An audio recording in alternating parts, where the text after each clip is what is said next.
Welcome back, everybody, to the Busted Lip Podcast. My name is Mark Pavlich, away somewhere downtown in any country around the world. 8-time world boxing champion, WBC, WBA, Jelena Marjanovic, and our special guest today. We got to get a drum roll going for this one. Olympic skeleton, #1 in Canada, Josip Brusic, everybody, on the podcast today. Hey! Josip, so you're back from the Olympics. We're super excited to get you on the show. I saw your piece when I was watching it, and I thought to myself, how does a kid from Rijeka, Croatia, end up in Canada and go, hey, Mom, I want to do skeleton, and go down the track at 100 kilometers plus? How does that 135 happen? On average. 135. How does that on happen? average, right? How does that happen? Yes, yeah. How does that happen? How does that happen? Well, first on, like, the beginning of my whole journey is, yes, I'm from Croatia. I've moved to Canada 11 years ago. When I came to Canada, I did not speak any English, so sports was my help, my way of, like, making friends. And so then I want to talk about that too. When you came to Canada and like not speaking like any English, right? yeah, It's crazy because Mark's family came here when they were adults, right? Yeah. And they My didn't mom was speak English.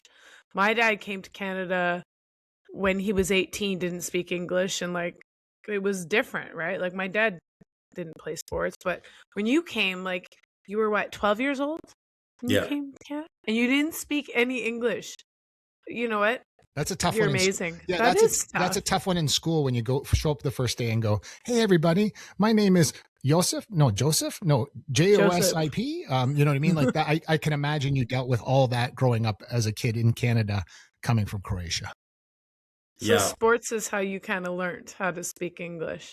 Yes, exactly. So it was kind of my way of, like, kind of easily assimilating to the culture, because people would, like, talk to me. I would just stare at them, having no idea what they're saying.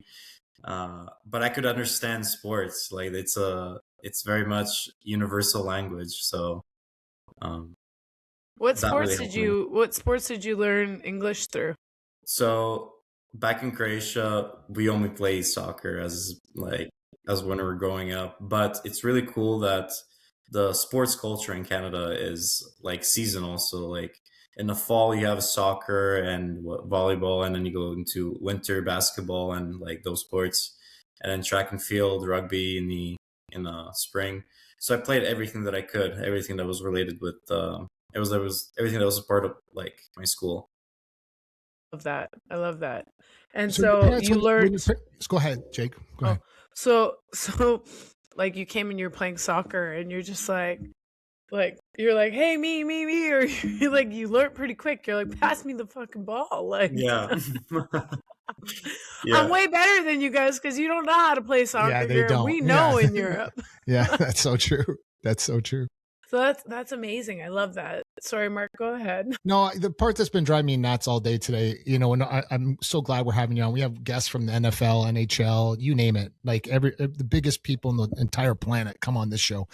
And the thing that was driving me nuts more than anything, and I don't want to get serious too quick, why are you home before the closing ceremonies? Why am I home? Okay, Yeah. so That was driving me nuts. Like, I'm telling you, when I saw you get home, I'm like, please tell me someone died or someone was sick or whatever before, well, compared to what the answer might be, Go ahead. yeah, so it's from what I've been told, it's quite normal for sports to finish, like, after your last day of competition. You have around 2 days to hang around the village, and then they kind of have to make room for other athletes that are coming in and competing later on. So I have a question. Yeah. So they only bring you in like right before your sport is being played? so I was there for Like 2 they weeks. don't like I was- not everybody shows up at the beginning. 2 weeks. Exactly. Yes. Okay. Go on. Sorry. So when you're done, I just have so many questions. Yeah, for me the too. Olympic- Go ahead. Yes. I'll try to control myself. So when they're done, they it's like a rule. I'm sure there's somewhere written that you have like 2 days to like leave the Olympic village. But then my whole team, the skeleton team, we had to leave. We could have stayed, but we would have to stay on our own dime. We would have to get our own Airbnb. That's what I'm trying to get to today. I'm trying to get to that, because I checked before we did the show today. I checked with other countries, and like the Americans, if they want to stay, they stay, and they take care of it. And what I was kind of confused about is, would have you liked to stay for the closing ceremonies? I haven't really been fighting it too much. I was just like, yes, right away. I'm gonna leave if you want me to leave. First no, but I'm asking you now though. I'm asking you now though. Are you a little bit like thinking about, that would have been kind of cool?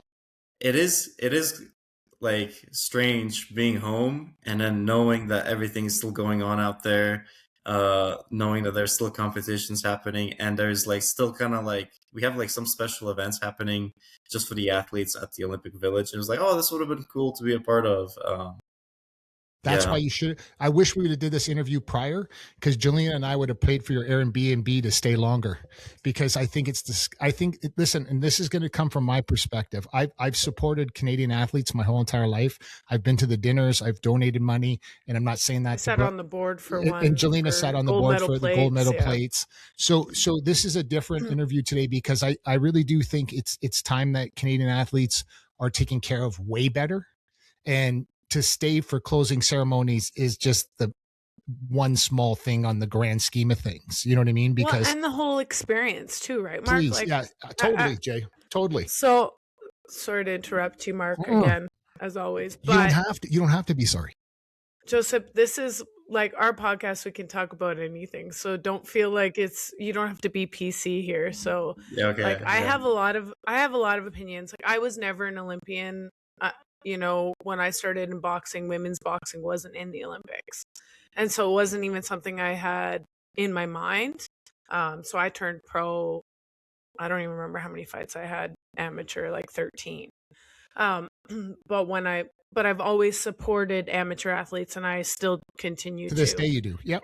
And so I sat on the board of the gold medal plates, which is one of the big used to be. I don't know if it still is, because I'm not on the board anymore. It used to be a huge fundraiser. It used to be a huge fundraiser for Olympics, winter and summer. And I just don't think Canadian athletes get as much funding. Mind you, I think we get more funding than other countries, don't get me wrong, to support athletes to get to go. But I totally think, like, and especially because your first Olympics, like, I'm sure you'll be in many, many more. But your first Olympics, to have that whole experience as an athlete, and you're at the pinnacle of your sport at the moment. You made the Olympics. That's unbelievable, right? Exactly.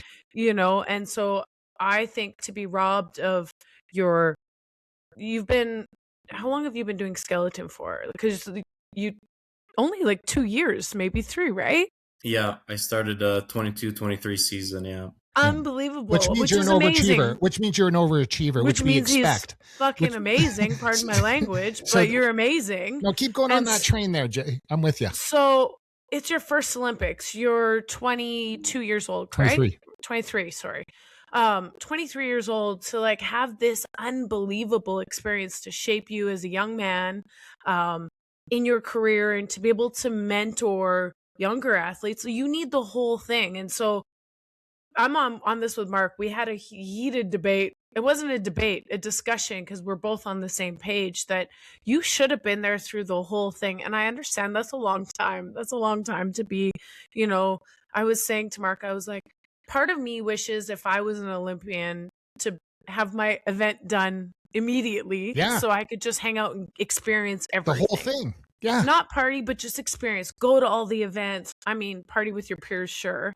Like it's a rite of passage, but to experience it all take it all in, go to sports that you wouldn't watch. Like, I would love to go watch you insanely go down head first a track, which is I want to get on that, because I think I'm crazy for getting punched in the face, but you're going but you've agreed that this is 140 kilometers an hour. Yeah, like, you agree that this is crazier. Yeah, this is crazy. You're going faster than I drive.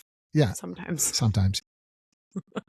Like, so I'm sad that you're home. I'm happy you are home so we can have you on the podcast, but I'm sad that you didn't get to experience all of the special Is this events and different things. perspective for you? Listen, I'm going to call you JB because I think that's going to be your new nickname. So JB, do you think deep down now that we're discussing it, do you think differently or not at all? No, absolutely. Yeah. You're kind of making me like regrets for not trying to fight it more. Yeah, I was. No, But no, in the future, because though, you're part of a system. You're part it'll of a never, system, and this JB, system's it'll broken. never happen again. It'll never happen again. You understand being on this podcast today. I promise you, as your Croatian brother from another mother, it will never, ever, ever happen again. You just call and go, Mark, I'm in wherever I am. I need an extra 2-3 days. I don't care. I'll figure it out one way or another. It will Like, never we could happen fundraise to for you or Correct, something. correct. Because it's not just like team stuff. It would be for you. Like, Yes. I think it's so shitty that you have to pay out of pocket. And I understand you're part of a system. But isn't it great that It's hard- people know, Jay? Because people don't know what he just said. People don't understand that if he actually wanted to stay, he'd have to pay for his own ticket out of pocket. That's insanity. That's insanity to me. It sucks, but it is part of the system. And they have, I mean, how many people are on Team Canada? Like, they have a ton of athletes, and so that budget is huge. And I get the business aspect of it. Like, yeah, you know. Well, you should have called Lauren McDavid because she was staying in Mick Jagger's Airbnb in Milano, and he could have just stayed with her for a few extra days because that probably cost about $80,000 a day. You know what I mean? So literally, that's what we have to put in perspective. No, Jay, you're getting me stirred up here today. No, but JB, you're going to continue on as a skeleton athlete? Yes, absolutely. What's the end game for you? Obviously, he's 2 years in and he's an Olympian. He's unbelievable. Correct. Anyway, go on. So my expectations and the expectations my coaches had for me, like for these games, was like primarily to like gain experience, of course, and then perform and continue to build up and then do better on the next games. So what's the next thing for you right now? Like, what's the next thing that you're going to do with skeleton coming up? All right, so immediately going back to training in Whistler in the next couple of days. And then for next year, I'm going to be looking to get more into the European tracks because every track is different in the world. There's a lot of them in Europe.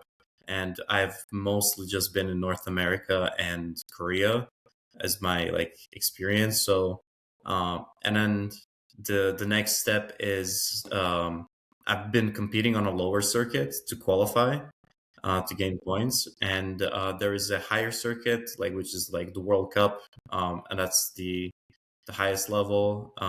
So that's my next step. That's where I'm going to be going. Yeah, natural progression. Like the guy that won the gold medal this year, how many years has he been doing skeleton for? Yeah, around 10. Yeah, exactly. Exactly. So you're like a phenom. That's amazing. I love this. So I think we better that's the right word, Jay, because I think we better get that across to people because this is not normal what he just did. And that's what people have to understand when you're watching the Busted Lip podcast. There's something different here. And going forward, we have to start paying attention to athletes that are different.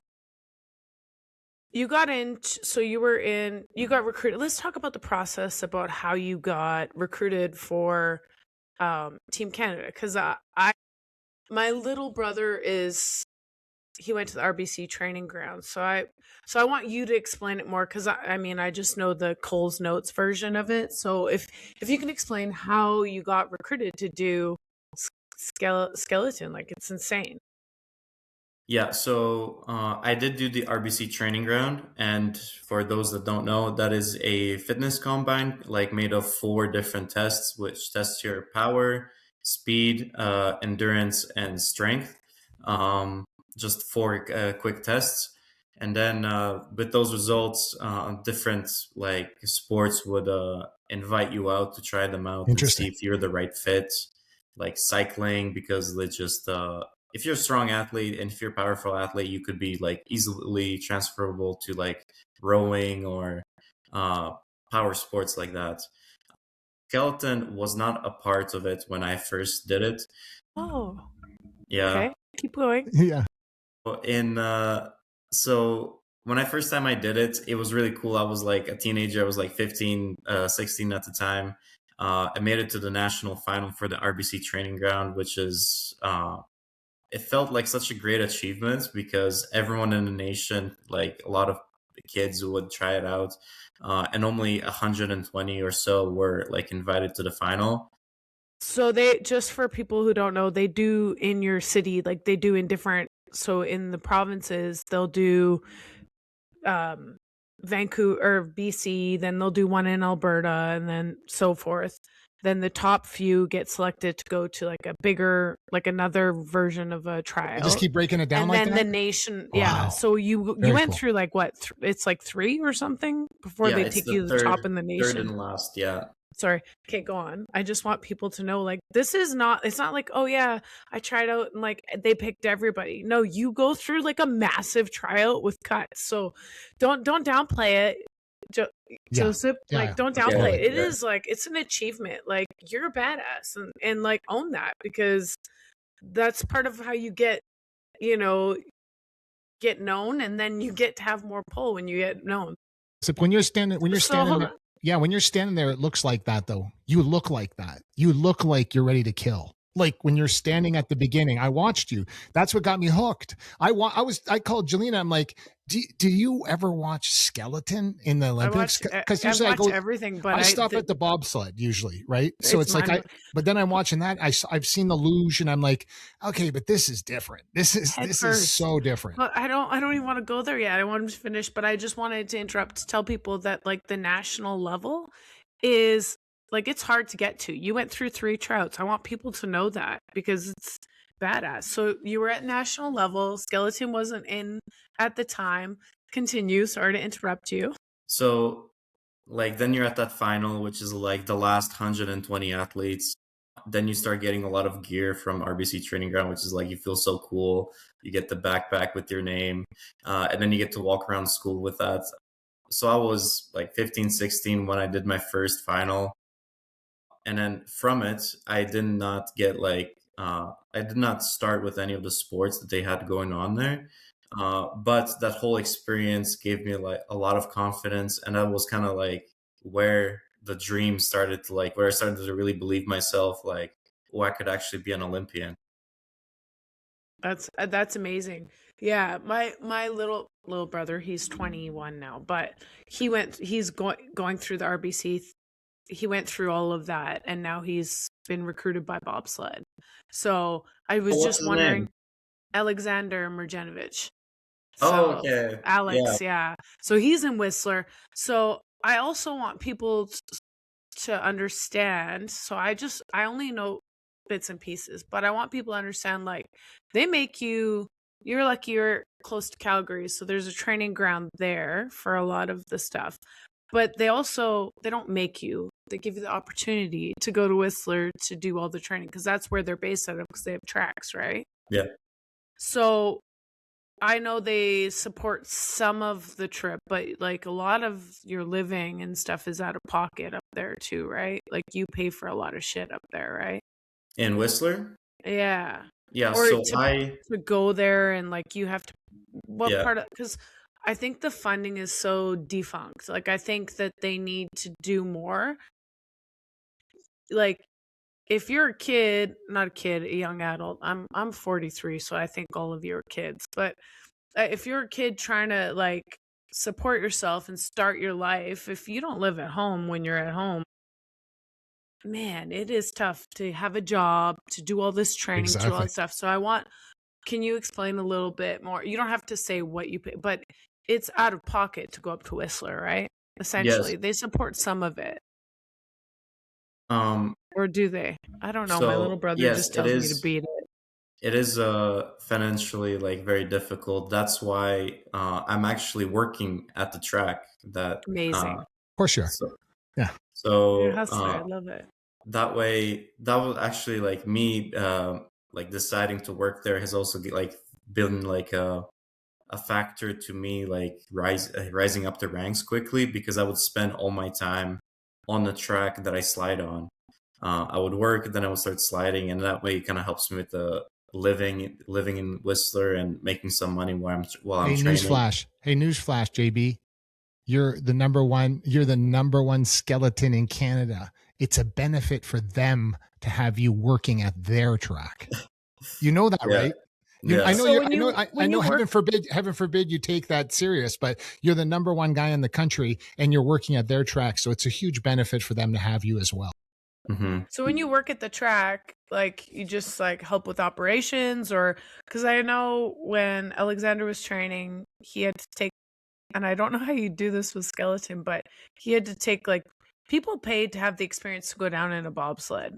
Like, I don't know They if you do? do that, Mark. No, Yeah, I did they not. do. Yeah, so they pay like corporate, a lot of corporate retreats, correct? Really? Right? Yeah. Joseph? Yeah. Yeah.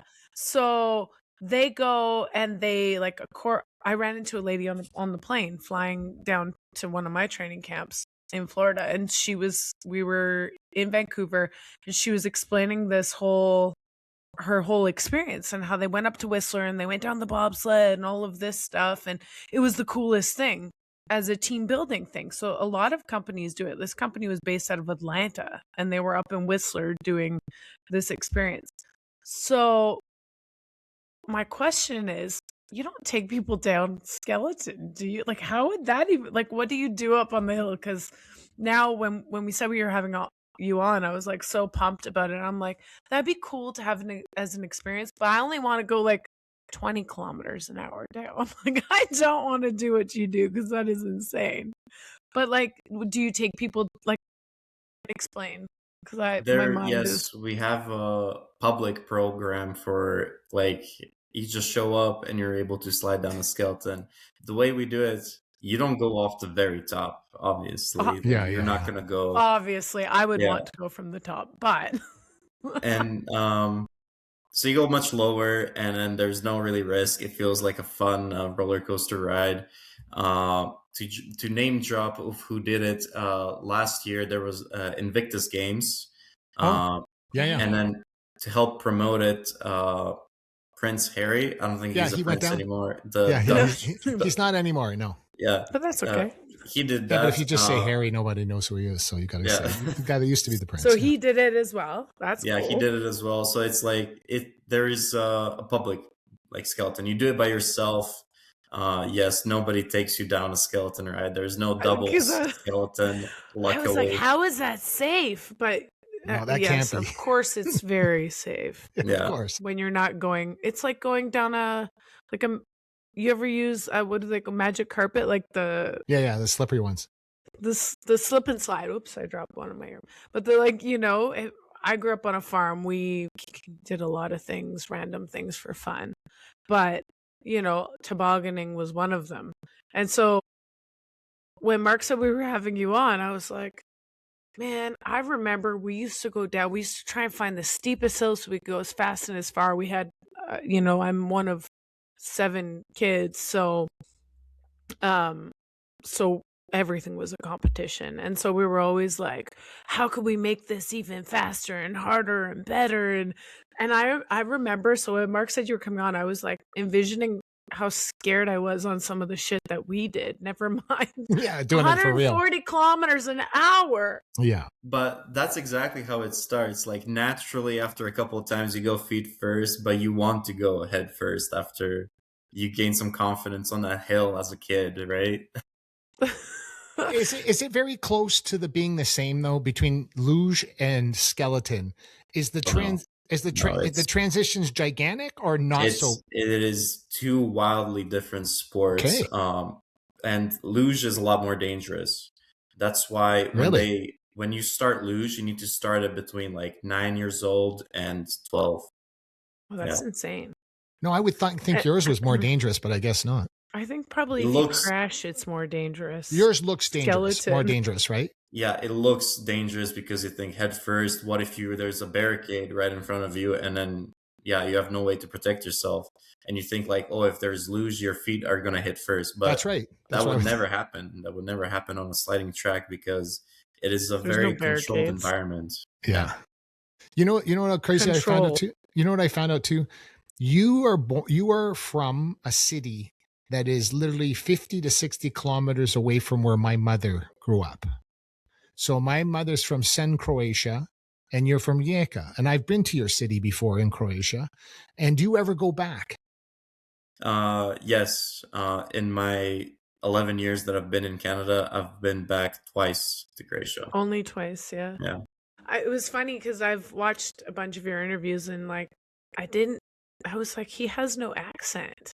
Like my dad came here when My he was mom still 18, too. he's 75, and my dad still has a super heavy accent. I love it. It is like one of my favorite things about him. But I was like, he doesn't have an accent, but I guess when you come when you're 12, but I hear it a little bit now. No, it's still there. A little Yeah. bit. Yeah, it's still there. My mom's 85 and she still has a hardcore Croatian Oh. accent. Like, it's crazy. Listen, Funny. did you have the same experience as Jelena and I growing up with the swearing? Yes, absolutely. Yeah, this is a question because it's you know what the difference was. I had one Croatian guest on before as well, and he was the world record holder for free diving. And we were talking about that, and we were saying how the swear words make no sense when your English friends ask you and they go, "Hey, what did your mother said you bimpti sunce?" And we were like, "What?" And we were like, and so they go, "Can you translate that for us?" Right? And I'm like, "Sure." And I tell them, they're like, "That makes no sense whatsoever." Yeah. Do you experience the exact same thing? Oh no, you took me back. Yes, absolutely. That is such a cultural thing. Yeah. It is.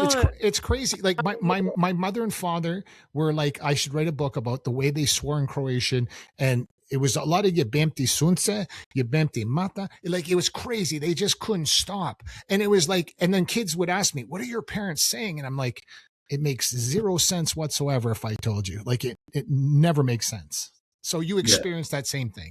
Yes, and it's not even like in a bad way. It's just like such like minor frustrations expressing it. Yeah. Correct. Yeah. It's so funny because I work with my dad and we were at lunch yesterday and I did something and he was swearing at me and our staff were like, "What did he say?" I was like, "You don't want to know." You don't want to know. It's They even worse know it, sometimes but in they're like, "Can you translation. actually translate it?" Because like I die laughing when my dad's right hand. She She's freeze? always like she Yeah. starts swearing at me in think Serbian she when I do froze. something wrong. And She'll come I'm back. like, "You don't even am I there? think. Am I here? You froze for a second. Oh, am I back now? I'm sorry." Yeah, you're I back. was You're just- back. You're I back. was- You're back. I was just saying my dad's like right hand swears at me in Serbian now because she hears it so often. I was like, "You can't say that." I'm like, "You don't even know what it means. You just swore on my mom." Yeah, correct. It's a very different way to grow up. Die. So that's Very, funny. very different. So your parents are here with you, correct? Yes. So the first day you come home and you say, "Mom, I want to do skeleton." And your mom, of course, has no clue what you're talking about. There's no question. And then she looks it up and she says, "JB, have you lost your mind?"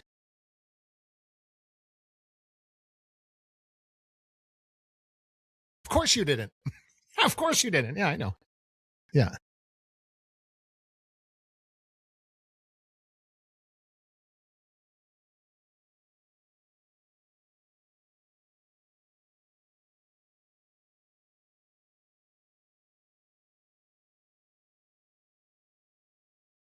And do they support so you? how did they react when you told them? I downplayed it a lot. I did not say exactly. You gotta jebem te sunce. Yeah. Yeah. You downplayed it. How do you downplay doing skeleton? I would like to know. Can you please explain to me? Yes. Well, you try to explain, yeah, it's a controlled environment, it's a steady progression. You're not gonna you don't go off the very top. So I was like, I spent my first year, Whistler is the fastest in the world. So they are really cautious of trying to send you to the top. And I spent my like lower heights, and then that's when I told them, like, once I made it finally to the top, I was like, okay, I'm doing skeleton now. And they have like on the Whistler track, they have a bunch of cool like videos, right?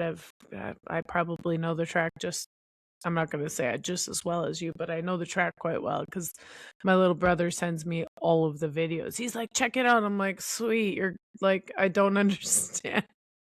But Like, so did you send them videos, or were they in Whistler when you, because your family lives in Okotoks, Okotoks. right? Like Yeah. close to Calgary. So No videos. did they, No no videos. videos? Were they there to come watch you up there? Like, They did not come for the first 3 years, and then they came to watch my race. And actually, that was like a really it wasn't a good experience, especially for my No. mom. She heard some noise as I was coming down. I had made a mistake in a corner. I came out and I hit a wall. And when you're watching on the side, that's like pretty loud, but it doesn't really, you don't really feel anything. You're protected inside the sled. So she was like shaking. She was terrified. I was like, Yeah, okay, yeah, maybe don't come watch. And watching me at the games, she couldn't do it. Like she can't do it. She So hates were they there physically, or were they watching it on television? they were watching it on television. Okay. Yeah. it's crazy. Go ahead. Which is another thing that kind of sucks, because I think parents should all see their children compete in the Olympics live. Yeah. Unfortunately, they weren't able to come, mostly because finances. But we were able to have like an athlete moment, which is just like you when you finish your run, when you finish your competition, you chat, you talk about. It's like some similar to Skype. You get able to see them virtually, so it's at least something. So that was yeah. It's funny. So so they support you, but your mom doesn't want to watch you. Right? Yeah, and then my grandma could not even handle watching it. She saw like 10 seconds of it and was like, no, too much for me. That's funny. No. How about your dad? Was it easy, better with it? Yes, he was much easier with it. Yeah. Which is funny because I'm opposite. But my mom is like my biggest fan, doesn't miss anything. My dad, I think since my like first pro fight, he's like, that's enough, honey, that's enough. And he's always like super, like he's a big fan, but he refuses to come, refuses to watch. I had one fight where I had like 14 stitches on my head, and he's like, ever since then he hasn't come to a fight. Yeah, no. So it's funny because it's opposite. Obviously, maybe because I'm a girl and your mom would be like equivalent, but that's hilarious. What's the next level look like to you, JB? What's the next level look like to you? What do you need to do, you personally? What do you need to do to get to the next level? From 24 to top 10 or top whatever, what is the thing that you need to do to get there? So, as my development standpoint, I need to spend more time like on different tracks.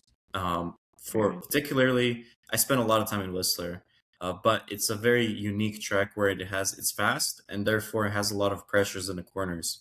Usually, European tracks, they're slower and they have less pressures in the corner, and that really matters for us because your ability to control it and feel the pressure is different. So like more experience you have on many different things is going to help you get better overall. Yeah, no, for sure. So you look on what's your next, like, so you have world championships come, like that's the next stages after the Olympics, like they have, or just you go on tour and race in Europe. So this season, we're done. We're only going to have national championship in end of March. But for next year, that's exactly right. And national championship is where, in Whistler? In Whistler, yes. So that's your home court. So you have a huge advantage. But so does everyone else because it's just the Canadian championship. So it's okay. We all train there. Yes. Okay. So how many tracks are in Canada? Like 3 or There's 4? Or? Just one. There used to be 2. Oh. Calgary used to be open, but it closed down in 2019. Oh. And do they have any? They don't have any out east? No. So they only build it for the games. So there were games in Calgary and there were games in 2010 Vancouver, and then every time there's like Olympic Games, they build a new track. Yeah. Okay. That's interesting. That's insane. What music do you listen to before you go down the track? Oh, I love this question. So we have like, Of what's course. your like pre-sliding song Yeah, that what you is you got listen to to? have Yeah. something like classical, thunderstruck, whatever. There's got to be that song where you just go, holy shit, it's go time. Yeah, I have a couple, depends on the mood. Like I have when you're trying to be like, oh, go time, I love to listen to Money on the Dash. It's like a EDM of like Yeah, I know what driving it is. fast. Yeah, yeah. Yeah. And then when I'm trying to like when I'm low, I want to like loosen up a bit, I listen to like Suavemente. It's a I Spanish love that one. classic. Yeah. Yeah. Interesting. Yeah. Suavemente. Yeah, Because it's so good. during the game day, like it's really easy to be like fully focused, and you're trying to like find some ways to like relax, like so that really helps. It So what makes you if want to when dance. I just wanted to like Yeah. when you're trying to like focus and whatever, do you have like slow music you listen to, or just those are your go-tos? Yeah, and then I Like have like a couple more creation ones that like I play, but it's random. Like you get tired of like the same song, so you always try to find something. something Uh, new. yeah, when it's like when I'm trying to be like when I'm trying to bring myself into the zone, I try to play like okay, I play Skyfall like by Adele, Yeah, and I know then it is. like I Yeah, really love the it's from the words like James Bond movie. Yeah, yeah, Yeah. yeah. I love that. that's awesome. I love that. That's awesome. What was yours? What was yours when you were competing? Well, for me, I I'm weird. So like I can be super calm fight days. So I like my like typical I'd show up to the dressing room, my trainer Milan, like he would help a lot of other guys. So I used to just make fun of people, and so whatever music was in the room I listened to. Usually a lot of guys like the rap hip hop kind of vibe. Um and then I just liked laughing at him and making fun of people. So I was like my own entertainment before. Like I would nap right up until it was time for like people would wake me up to like get up and get ready. And like now that he's passed on, like I'm in a dressing room by myself, and I just play random stuff, try and stay out of my own head. My walkout song is Final Countdown because my sisters picked it. So it's just like the intro from Europe is super old, like cliche, like Rocky type stuff. But Mhm. like I like listening to a lot of like um EDM dance music just because it makes you want to move, right? It makes you want to just loosen up. Love Latin music. I'm down in Florida now, so we have a big Cuban flair and Latin flair. So we get a lot of that in the gym. So JB, who are your but role models growing up? Who are the people you look up to? Maybe not so much in the skeleton era. I mean, like when you were growing up, you're a kid, and then you had certain role models there. And then when you entered into Canada, I'm pretty sure you probably have some other role models. Who are those? In Croatia, I think like a lot of kids were like Luka Modric Yeah, and those are adults collecting too. his stickers, his football stickers, and just following him. And it kind of always was like throughout my whole like he's been in it for so long, like more than half of my life. Yeah, so he was one for sure. And then in Canada, yeah, I didn't really have one for like a Canadian one, but there were some sliders, Canadian sliders, that were really, really that I looked up to when I first joined, but they quit as I was joining, uh, and they were like what I was looking up to them, yeah, a bit. how long has skeleton been in the Olympics? Um, since 2002, yeah. Yeah, Okay. so it's So still it's not that long. No. it's still fairly new. So like you're really like kind of breaking history still too, and dude, you're so young, and I love that you've only been doing it for 2 years, and like you're breaking barriers. Like I love that about you. You need to own that for sure because like that is so incredible. Like 2 years and you went to the Olympics. Are you Yeah, it's kidding me? nuts. That's so insane. I was telling Have you met my little brother or no? Because you guys are different sports. We're different sports, but we have talked a little bit. Yeah, I will Yeah. definitely be mentioning this to him. That's fun. That's so funny. When I see him next week. Yeah. Yeah, that's Yeah, fun. you just give him shit. It's fine. I do it all the time. What's your thing for you after the, like, when you're done your Olympic stuff? Like, are you seeing yourself what you're going to do with your life when you get past a certain point now, or you're not there yet? He's a baby. Yeah, that's kind of what I'm like. My plan is right now. Figure that out. So definitely want to pursue skeleton. But I've never went to college. I've never went to post-secondary school. So my goal for the next 4 years is also to find online school and then start doing that. Yeah. Yeah. Perfect.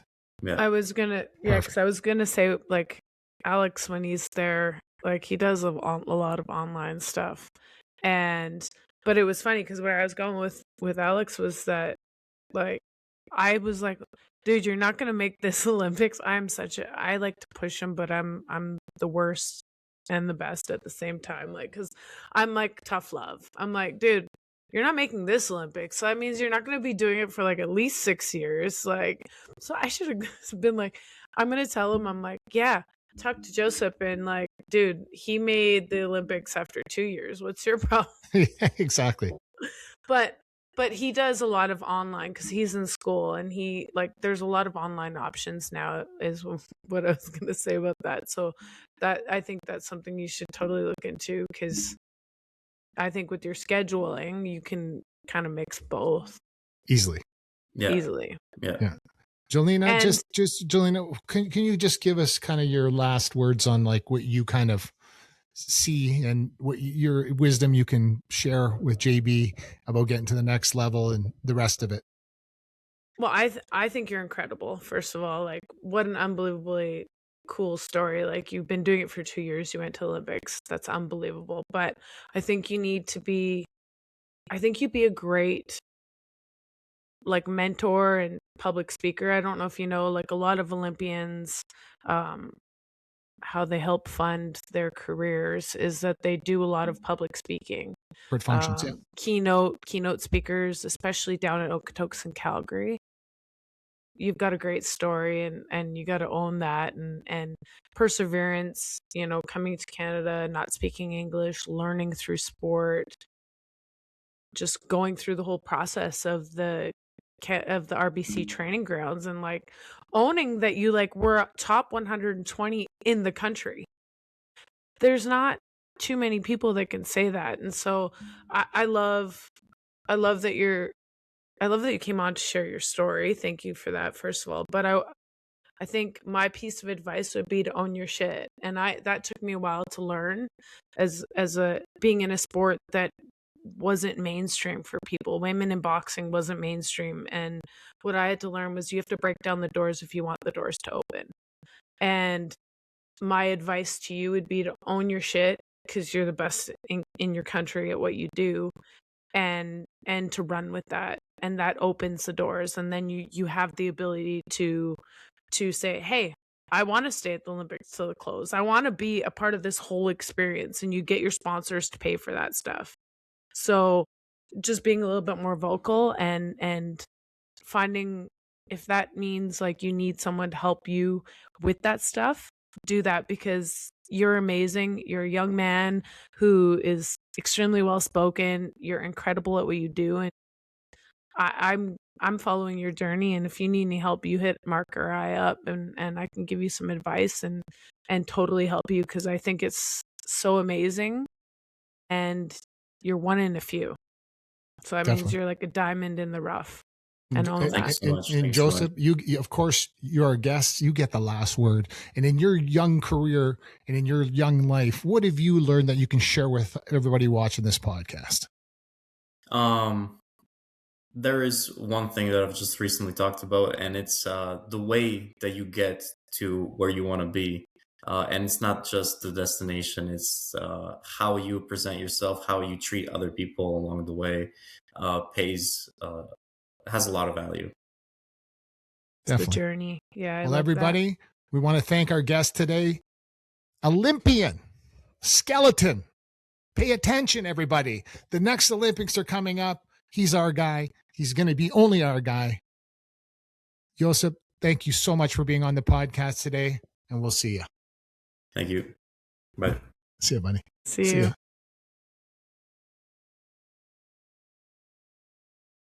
What an amazing young man. Yeah, it's hard. Josip Brusic. It's, it's funny. I'm sitting here the whole time and it's like I'm having a hard time breathing, meaning that I know what you're saying, Jay, because you've been part of the gold medal plates and you've been part of all that stuff.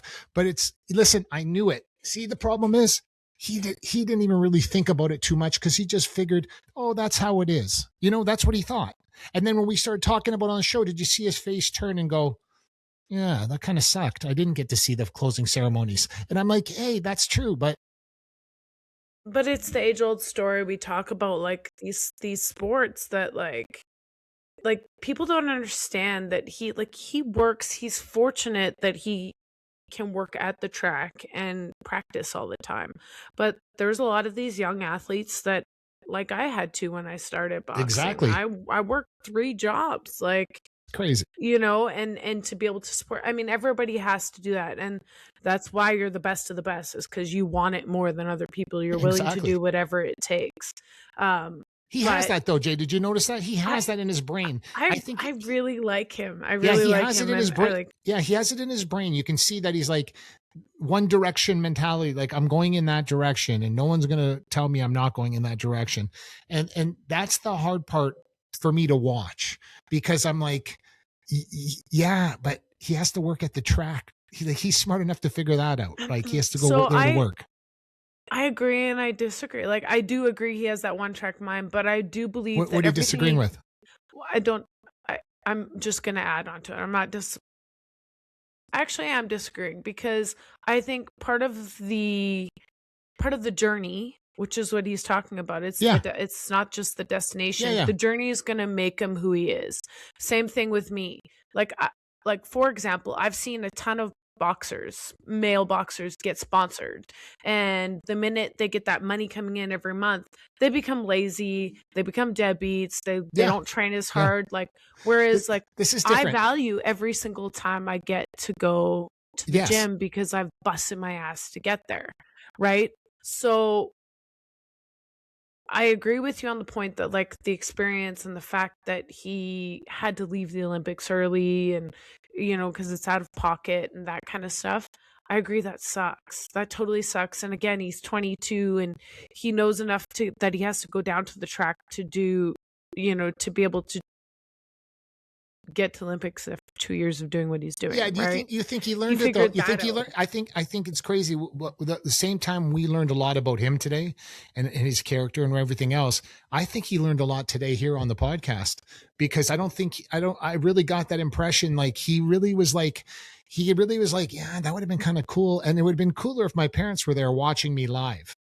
I think the thing is, and like, being of Eastern European descent, like from Croatia, like, I don't, like, the way we were raised was, you don't ask people for shit. You don't ask for handouts. Yeah, you don't do that. I know. And so I can understand the mentality of that, because, even though I was born in Canada, my dad taught me the values, right? Of course. And so I can understand where he's coming from. He's like, well, I didn't know I could ask, and I wouldn't ask somebody to pay for my stuff. I get that, because I'd be like, no, I can do it on my own. I'll figure this stuff out. Sure. Right? Like, yeah. So I totally get that part. And like, I'm going to reach out to him after and say, hey, listen, if you need any help, mentorship, if you want any advice as an athlete in a sport that is not as well supported. It's not. I can give you ideas. You're the perfect candidate for that. You know what I'm saying? For that kind of thing, because you really are. And he's young and he's hungry, and I bet you a lot of people don't know his story, and his story is incredible. And that's the trick, though. Yeah. And that's where I was going on. That's where I was going on about how, like, you need to do public speaking. Like, he's obviously he's great at it. And if you've watched a bunch of his interviews, he's very well spoken. Very well spoken. And he's got a great story about adversity, about perseverance, about all of those things. And for that to be some of his supplemental income to support himself. I totally agree. Not to take the handouts, kind of like, because that's work. Yeah. Public speaking is work. Yeah, that is definitely work. There's no question. So Yeah. Listen, we want to thank our lovely advertisers at Crystal Glass, your clear choice for all your glass needs. Don't forget, everybody, somewhere in the world today, the lovely 8-time world boxing champion, Jelena Marjinovic. I'm Mark Pavlich. Tune every Tuesday on the Busted Lip podcast, 5 p.m. Mountain, 7 Eastern, 4 Pacific. New guest every week from the NFL, NHL, boxing, you name it, man. We got them. UFC, everybody comes on this podcast. Tune in every Tuesday, everybody. We'll see you next time.